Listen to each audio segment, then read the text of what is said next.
Okay, we'll have 2 minutes for an opening statement, and then 2-minute response, and then we will conclude with a 3-minute closing statement. So with that, we'll start with Elizabeth on the first call.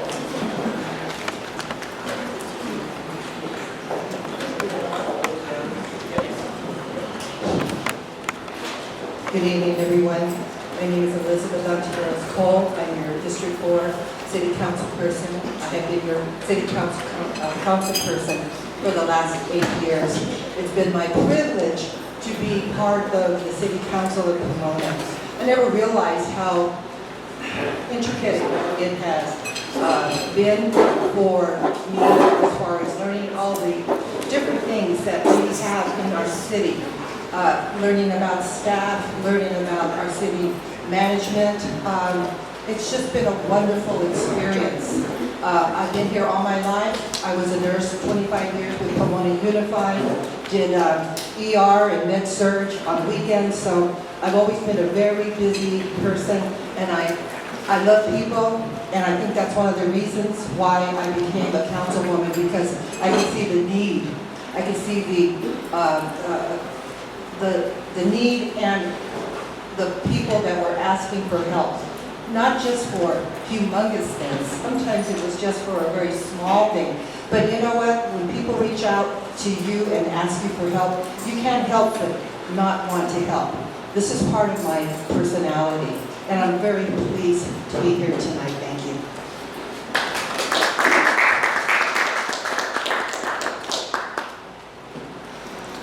Thank you.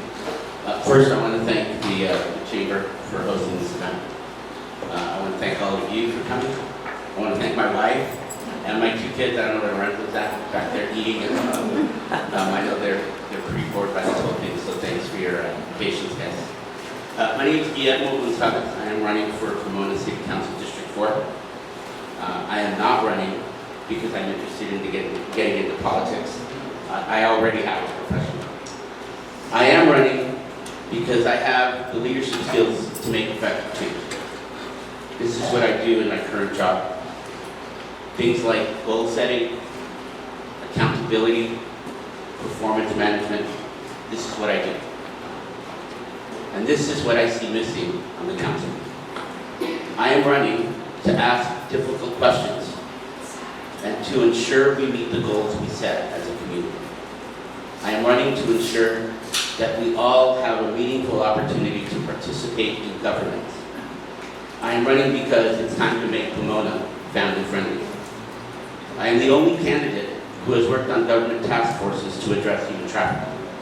I am the only candidate who has helped low-wage workers who are exploited by their employers.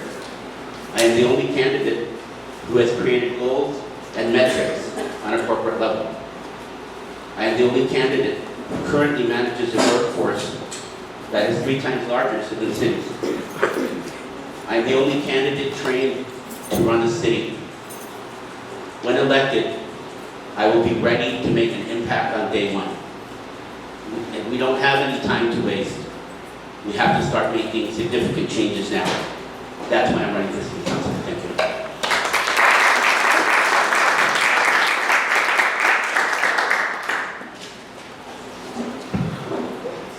Good evening, everyone. All right. Good evening, everyone. And also, thank you, Chamber of Commerce, for hosting. And also, even beforehand, thank you to the community who submitted questions to hear from your candidates. That's extremely important, right, to know who you are voting for. I am Charles Sorek, District 4 candidate for Pomona City Council. I've been an active and engaged resident for nearly 21 years. Sorry, sometimes I say 20 years and I don't think that I should have been around for 20 years. But over the years, I've had an opportunity to connect with students, with families, teachers, elected officials, community leaders, business owners. In my listening and advocacy, I've developed priorities critical to the betterment of Pomona, all starting with engaging and equipping our community. Engaging them with the things that will help them to thrive. By building upon relationships and collaborations over the years, we will all see the transformations in public safety, housing stability, and business development. My dad used to call me the dot connector, capable of finding a way where it didn't seem to be a way. By introducing and connecting people, connecting persons, even some crazy ideas have come to life by placing the right people in the right spots at the right time. In the past, to see those dots connected in our city, it is past time to see those dots connected in our city. We have a wealth of resources, and we have to finally make useful of those connections to have people pay attention to Pomona. I don't pretend to know everything at all, but I do know some things, and I probably know somebody who knows the thing that you need to know. I will end by saying happy Black History Month, happy coming up on Women's History Month as well. I appreciate your support. Thank you. All right,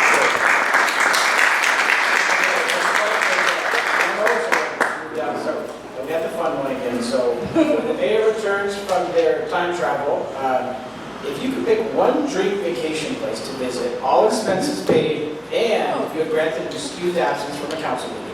I see our chair, Dan Cortez, is here, so he might even put some of the bill for this. Where would you go and why? And so 15 seconds, fun question, anywhere you could go in the universe. You could also leave the planet if you wanted to. Well, I'm a big Tolkien fan, and we just recently came back from New Zealand, and I went where I wanted to go, which was to Howatown. So it was a great experience. If anybody is a Tolkien fan, you've got to go and see the Hobbit houses.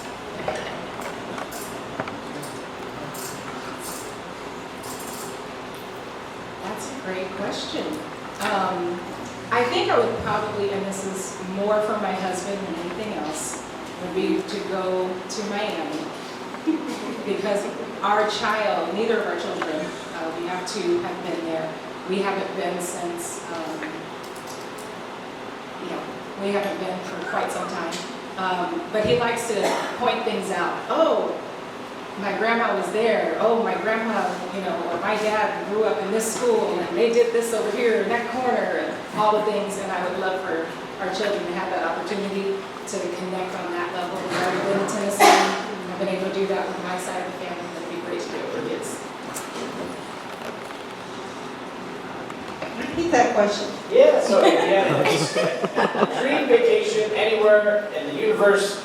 Expense is not an issue because that's paid for. Gina, thank you. You got to leave tonight, though.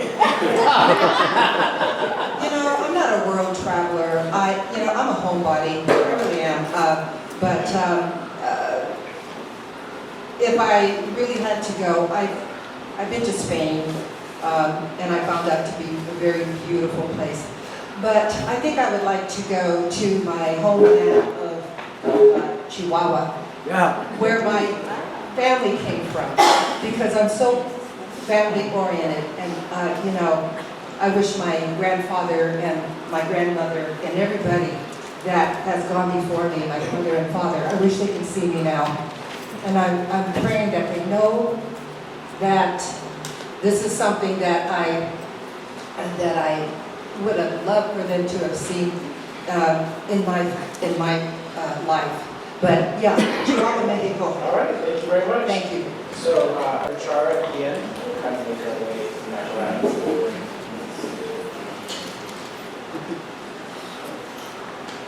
Numerous nonprofits and other organizations are continuing their work hand in hand with the police department in efforts to remedy the issue of human trafficking in Pomona. What is your approach to address the criminal element of human trafficking and all of the challenges that surround it?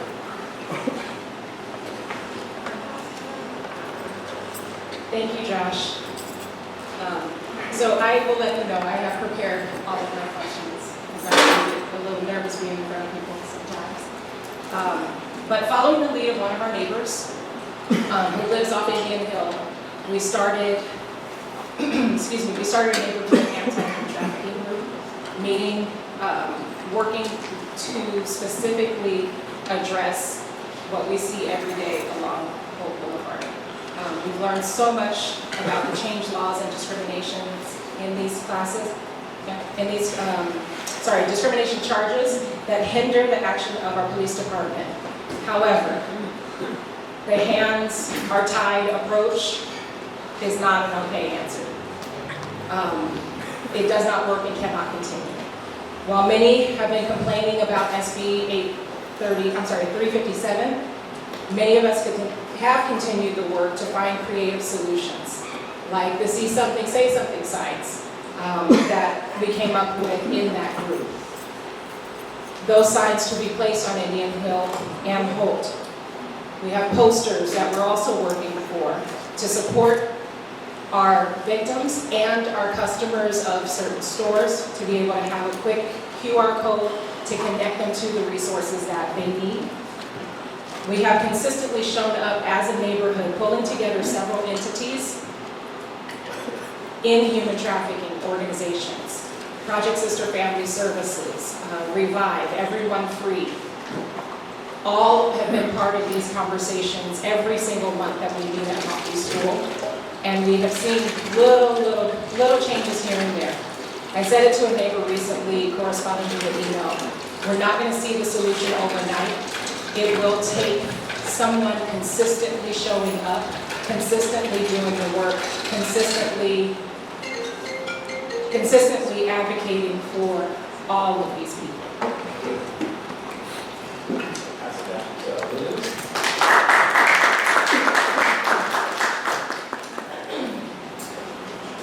A very hot topic. I've been on the ad hoc human trafficking committee for years, which includes the chief of police, the mayor, and other staff. Yet I have seen, as much as we've had problems, I have seen the success rate of the Pomona Police Department.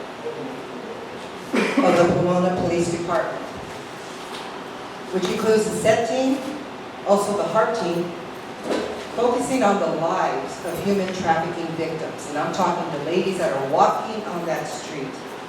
And also the rescue of 35 minors. Can you imagine a 12-year-old out there? We have rescued these young little girls. I've supported Project Resilience from Stephanie Cepeda, who was a human trafficking victim.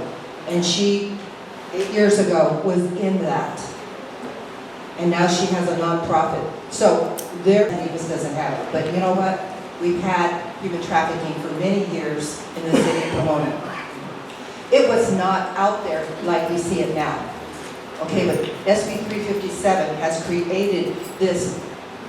I'm out here and you can't do anything about it. Blame the police officers, blame the governor, right here, and tell them this is what you're doing to our city of Pomona. Thank you.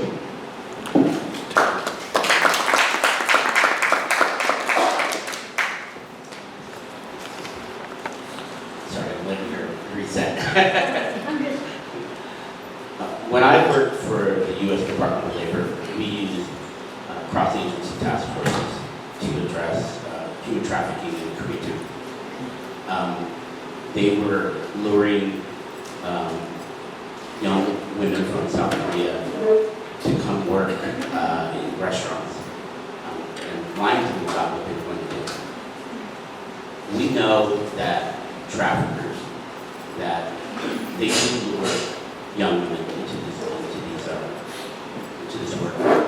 One of the things that I think we can do on Holt, because it is kind of world renowned for this type of activity, is to ensure that we have a presence out there, that we have consistent police work or police officers out there.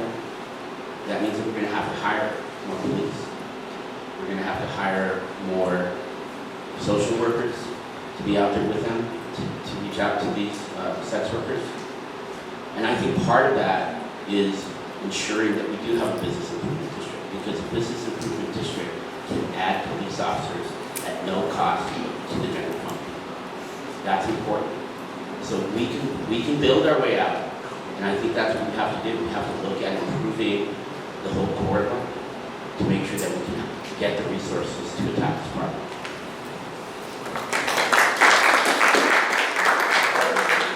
Our next question will start with Elizabeth. The city is in its first year of a waste disposal contract with Athens Services. While the contract is an exclusive 10-year franchise agreement, there have been a growing number of community complaints. What is your opinion on how the contract is currently being managed, and what would you say to the business owners who feel they are being treated unfairly with potential rising costs that residential customers are not subject to? This has been a very difficult situation for the citizens of Pomona, counting the residents and the business people. And I believe that the council felt compelled to vote for this one particular trash provider because Pomona did not have the capacity to adhere to the new law without significant financial expenditure. And if we had kept it in-house, it would have been a much greater cost for the residents and for the business people. The SB 1393 requires every jurisdiction to provide organic waste collection services to all residents and businesses. Our new service company has a sophisticated technology that can oversee all of this organic material recyclability and landfill situations. The city of Pomona did not. Meetings and tours were available for the residents and for the business people to go and tour their facilities. This has been the biggest change in waste management in 30 years. 30 years is a long time, and our mindset gets accustomed to a certain type of way. But I believe, because I really felt, in my personal opinion, that we should have had a 2-year contract so we could find out how the operation would have fit the city's adjustment period. But that didn't happen. So unfortunately, we are going through some difficult changes. I hope that maybe we can remedy some of these changes. I think it's important. Thank you.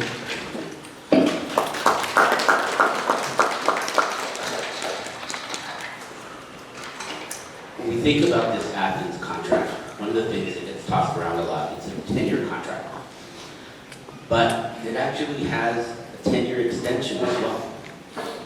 And that's problematic. You know, the city also collects this $1 million, or $1.1 million at the end of the year. They could have just used that to lower our rates, right?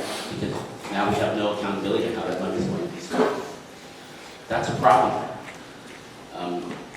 The fact that it was a 10-year contract is a problem. It should have been a shorter contract. We knew that we were going to have to comply with this law. That was not the city's choosing. I understand that. The way they approached it was all wrong. And so that's my biggest problem. My biggest problem is that there was bad decision making, that there weren't enough tough questions asked, and that we voted for a really bad deal.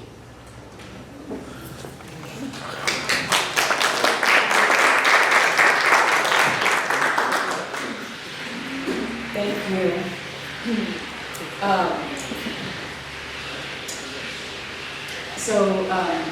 Councilmember Cole has brought up the SB, I thought it was 1883, but she has brought that up. So that's one thing that I would say is we can't place all of the blame on the shift that needed to happen, the rising costs on council or Athens, because we did need to be in compliance. However, there's much to be said about the rollout of said contract. There's much to be said about years of needing to be in compliance since that bill was enacted, to ensure that as the years are going by, we are doing what we needed to do to be in compliance and not wait until the last minute and we have one organization that can provide all of the services for us. So that's a huge miss right there. The Athens contract should absolutely be annual, like an annual review, taking into consideration the concerns of the community regarding their services. I've had numerous conversations with people, businesses and residents, sharing the lack of follow-up and even contamination left in their streets. and their calls go unanswered. The impact on the business community is the hardest to hear, as many of our businesses have closed, many of our businesses are relocating due to the massive increase in cost. We have 2 trash companies in the community now, and they're unable to be utilized. While we understand the benefits of having the one company, we definitely need to reevaluate that. We need a renegotiation immediately. Thank you. We'll start with Guillermo. Community involvement is important for both the city council and mayor to have residents feel connected with their elected officials. How have you been involved in the community over the years? Some years ago, I was on the Citizens Oversight Committee overseeing PG funds. I was the mayor's appointee to that. I have helped the Pomona Heritage fundraise during the Pomona Home Tour. I have done a small Thanksgiving morning coffee clutch where we collect food for organizations. We've worked with different organizations, also with a gentleman by the name of Mitch Stein, who also collects food for food banks. My biggest involvement with the city has been with the PUSB's Adopted Family Program. At the beginning of the pandemic, my wife and I sat down during Christmas, and we really were thankful for the fact that we were safe, that we were alive, that we were able to work from home. But a lot of people weren't able to do that. And we looked around to see where the need was, and we found out that PUSD has a Christmas party every year. And they weren't able to do that in December 2020. So we reached out, and we were able to get volunteers to help us and adopt families. We brought them food, we brought them gifts, and we've done that now for the past 4 Christmases. And many of the people here have helped us. And so that's been my biggest involvement, and really a great pleasure and a joy to do that.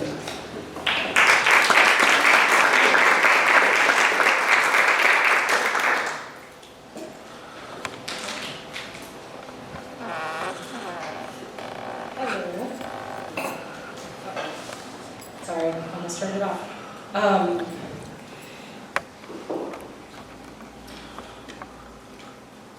So my community efforts have been vast.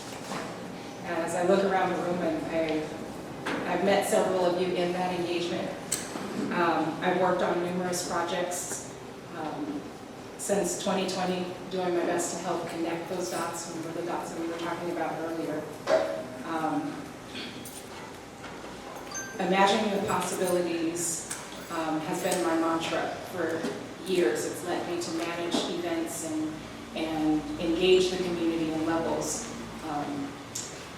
I don't want to go through the whole list of things, but Pomona Children's Festival, Kwanzaa Joy Celebration, doing trainings for our Pomona PTAs, both the teachers, the principals, and the parents.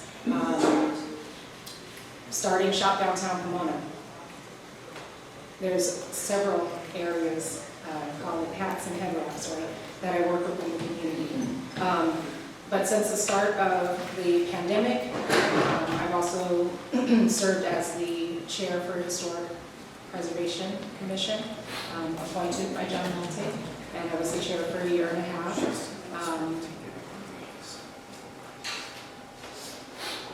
Fighting to have more inclusive parts of our history protected and shared. I continue to work with the mayor and the COVID action team every week, finding solutions as we recover coming from COVID, with food, with insecurities, with housing, even things that are just kind of the everyday that we're noticing in crime prevention as well. We've helped to connect the mental health and relief for both tenants and our community as well. Thank you. Thank you.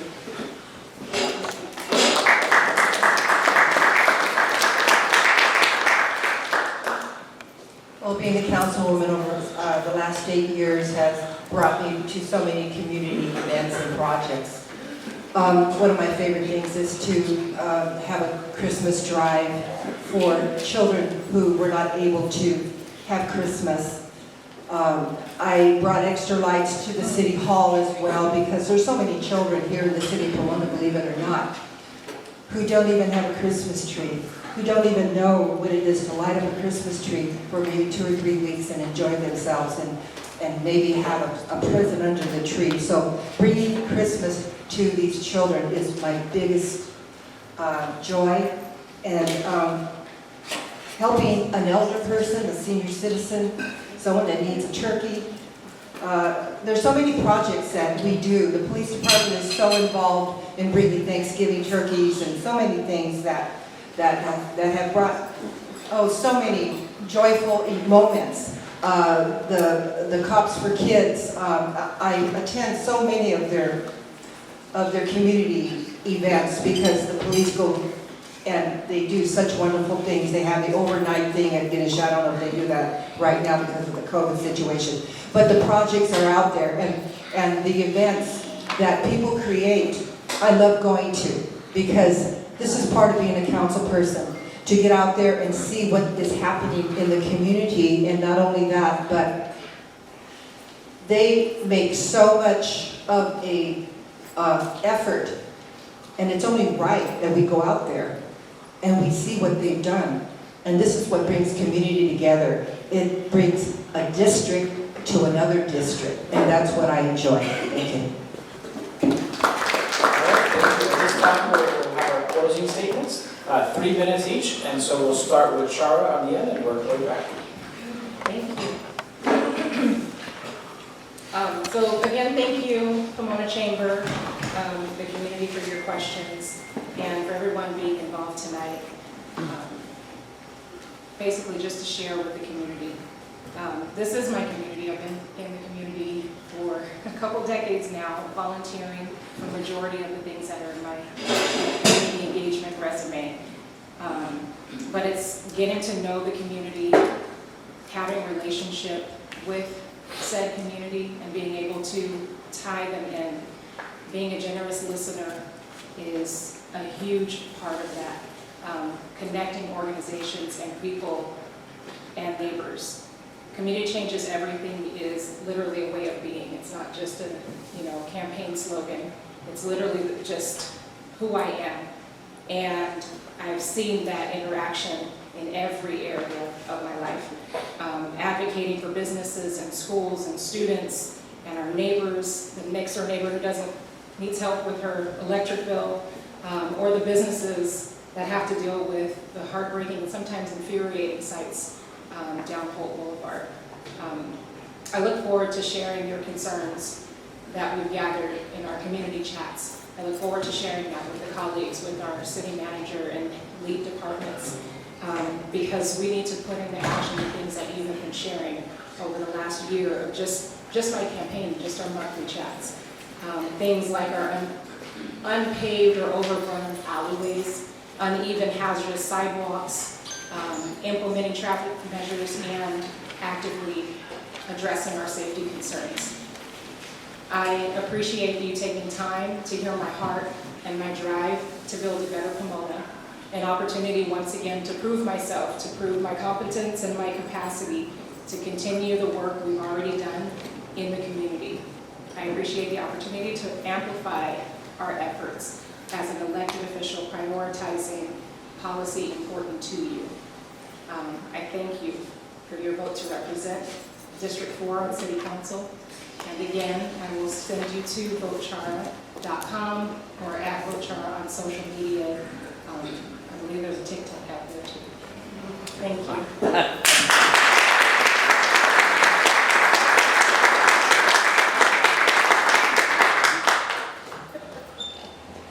I want to thank you for your time. I want to thank Chara and Elizabeth. I know we are all here advocating for a better Pomona. When I was at UC Davis, right at the end of my stay there, I attended a city council meeting. One of the issues or topics on the agenda that night was lampshades on streetlights. The city was trying to solve the problem of light pollution because those residents who were stargazers and amateur astronomers couldn't see the stars at night. That was a compelling and pressing issue for the residents of Davis. We're not quite there yet in Pomona. But their concern boils down to a quality of life issue, and that we do know about in Pomona. Our issues are more complex than lampshades, but we do have concerns. The question for voters will be who they think is best equipped to solve these problems. There is much work to be done, and I want to ensure that the people of Pomona remain the focus of our efforts.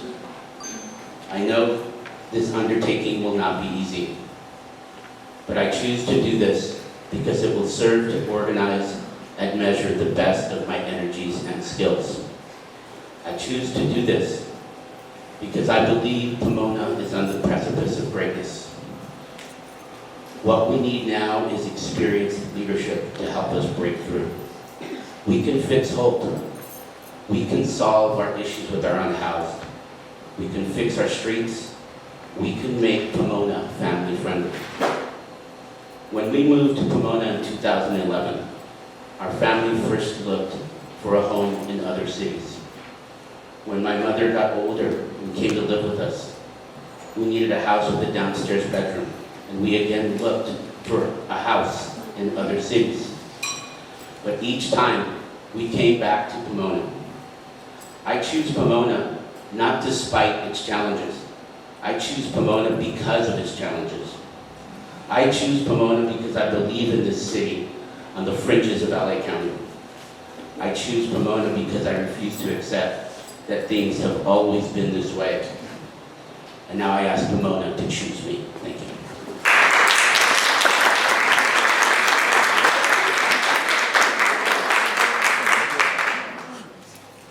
I want to thank everybody for being here tonight. You didn't have to be here, but you made the effort because you wanted to hear what is in our hearts and what we have planned for the city of Pomona. I have been here all my life, and I've seen the ups and downs of the city of Pomona. I remember it when it was the jewel of Southern California. I remember when our streets were as clean as can be, that you couldn't believe how beautiful they looked. But the thing is this, things happen and change is coming. I'm proud to be part of that change. 8 years is a long time to be serving on the City of Pomona Council. You begin to realize exactly what the city is all about. You have a vision, you want to come in, you want to help, you want to be the person who does that. But then you realize that some of your dreams are tarnished because it's not because you're not doing your job. It's because there's other things that are happening within the city walls that we cannot accomplish those goals. I'm not saying it's a negative thing. What I'm saying is one domino effect affects the other. My dreams for the city has not changed.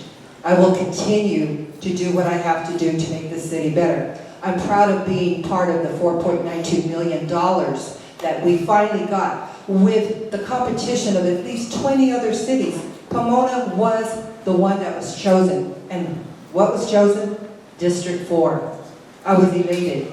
The staff was elated. This was something that we finally got a chance to have. Now you see what's going on. You see the mediums. They're being built. They're completed. Now we have the jacarandas and the crepe myrtles coming in. We're going to have a city medium.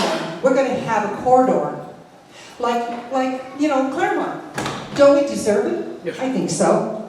My $2 million bond brought those mediums in. I reserved it because I wanted to have something special for East Holt.